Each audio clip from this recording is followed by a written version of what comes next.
저번에 한번 제 영상에 그 문의 주신 분이 한 분 계셨는데 그 비나밀크 관련해서 좀 의견을 좀 듣고 싶다라는 말씀을 하셨어요. 그래서 저 자신은 비나밀크는 뭐 옛날부터 알고 있던 주식이긴 해요. 제가 이제 본격적으로 베트남 주식에 투자하기 전부터 알고 있었던, 그리고 유명했던 주식이기도 하고요. 근데 저는 이 비나밀크에 대해서 여러 가지 좀 그때 당시에 좀 가격은 높았어요. 그리고 많이 사람들에게 많은 인기를 끌고 있었고, 우유하면 비나밀크다라는 얘기를 많이 했는데 저는 약간 의구심이 들었습니다.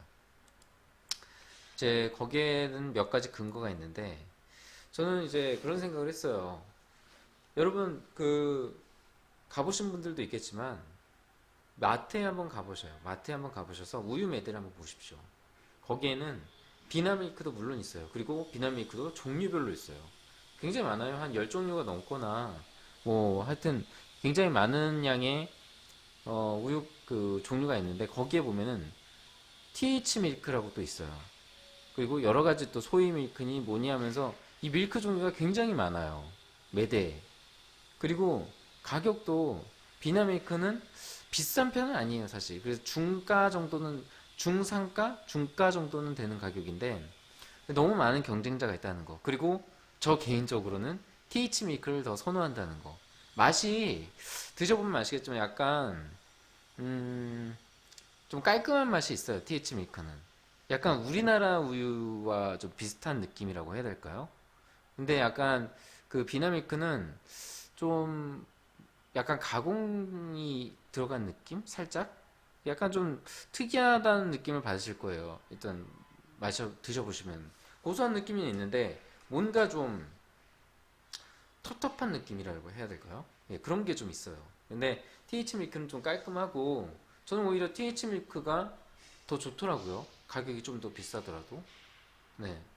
그래서 이 경쟁자도 많고 또 이게 비단 국내 업체들의 경쟁자뿐만이 아니라 이 파생 상품에 대해서도 외국 경쟁 업체들이 대세예요. 예를 들어서 태국. 태국에서도 많은 이제 뭐 우유의 파생 상품이라면 뭐 치즈도 있겠고 뭐 분유도 있겠고 여러 가지가 있지 않겠습니까? 근데 거기서 이제 분유 업계는, 물론 분유 업계도 이미 비나밀크가 진출을 해 있으나 그 별다른 재미를 못 보고 있는 상황이에요, 사실.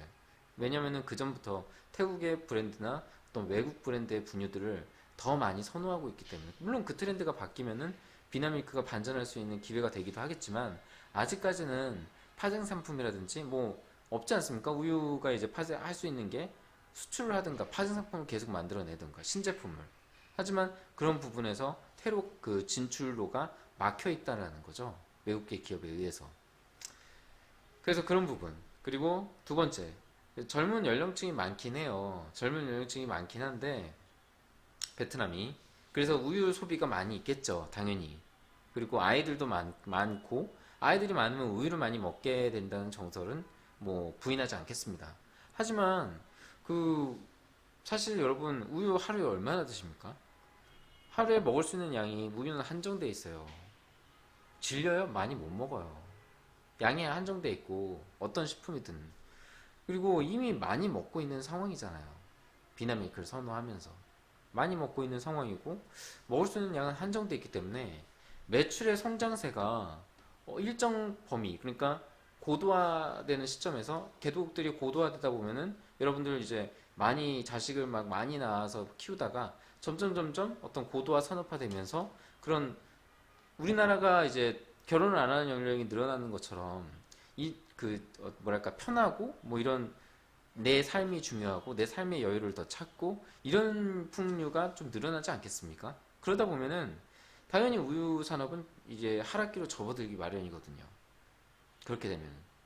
그래서 물론 지금은 아니지만 지금의 빠른 경제 속도로 봤을 때는 베트남에 뭐 글쎄요, 좀 어쨌든 5년, 10년 언제든, 언제라고는 정확히 추정할 수 없으나 그게 확실히 있다는 거는 여러분들 공감을 하시지 않습니까? 예. 그런 부분은 확실히 있다는 거. 그래서 이런 부분. 그리고 세 번째, 이 고도 산업화 이 저기 뭐야 고도 이게 아까 얘기한 것과 또 같은 맥락이긴 한데 고도산업화하고 고속 성장 중인 국가에서는 이 중장기적으로 이 우유 산업은 좋지 않아요. 그리고 고령화에서 이제 저출산, 고령화와 저출산으로 넘어가는 방향으로 이 상황이 태세가 어쨌든 모든 나라들이 거쳐야 되는 과정들이잖아요. 개발도상국에서 이제 선진국으로 가면서 이 일본도 그랬고 한국도 지금 그러고 있죠. 그런 상황에서 우유가 과연 얼마나 이 더 매출을 계속 끌어올릴 수 있을까라는 의구심이 좀 들고요.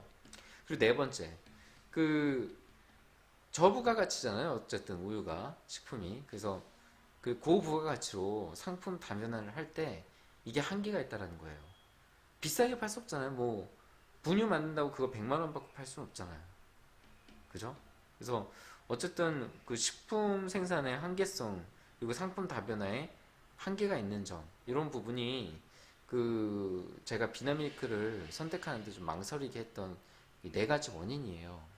그리고 그래도 장점도 있어요. 그러니까 여러분들이 이 투자를 하실 때 어떤 주가 상승, 일반적인 주가 상승이 아니고 그 안정적인 배당 수익과 그런 안정적인 뭐 이런 부분 그런 부분을 꾸준하게 가지고 있다가 그 배당 수익이나 뭐 이런 안정적인 기업 운용으로 적절한 배당 수익으로 해서 목돈을 묻어두실 분들한테는 좋을 수 있어요. 그리고 우유뿐 아니라 다른 축산업이나 식품을 직접 생산하거나 아니면 식품 제조업체 협업을 통한 시너지 효과가 좀 기대가 되는 부분이 있어요.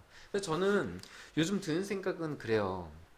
어쨌든 지금 고도 성장을 거치면서 작년과 재작년 그 증권시장 회사들의 증권시장에서는 많은 변화가 있었어요.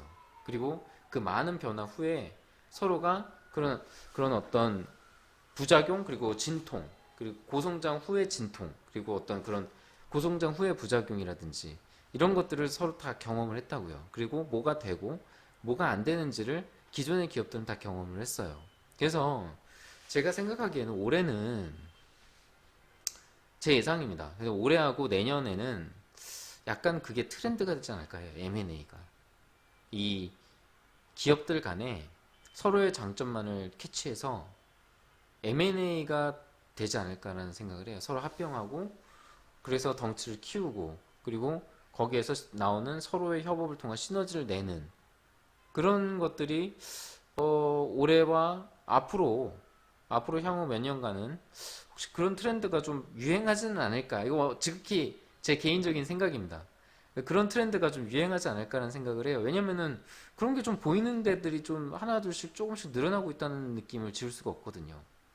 예를 들어서 뭐 제가 지난 시간에도 마산에 대해서 얘기할 때 마산의 어떤 가능성이나 그리고 어떤 이 잠재성을 살리기 위해서는 기존의 뭐 예를 들어서 축산이나 그 돼지업에서 돼지와 돼지 축산 그 고기와 그리고 그 돼지 사료뿐만이 아니라 그 다른 분야의 축산에도 진출을 해서 그거를 상품화로 만들 수 있는 걸로 만들어야 된다라는 얘기를 했었어요. 근데 지금 얘기하는 건 비나밀크랑 좀 어쩌면 일맥상통하는 느낌이기도 하죠. 그래서 비나밀크에서 뭐 그런 부분을 좀 끌어내고 비나밀크도 마산으로부터 그런 부분을 끌어내서 뭐 같이 만들 수 있는 상품화 시킬 수 있는 것들이 뭐 저는 그런 게 보이거든 그런 게 있을 수 있다고 생각하거든요. 그래서 그런 것도 잘 생각하면은 충분히 어 좋은 참고 자료가 될 수 있을 거라고 생각해서 여러분들한테 한번 얘기를 해봤어요.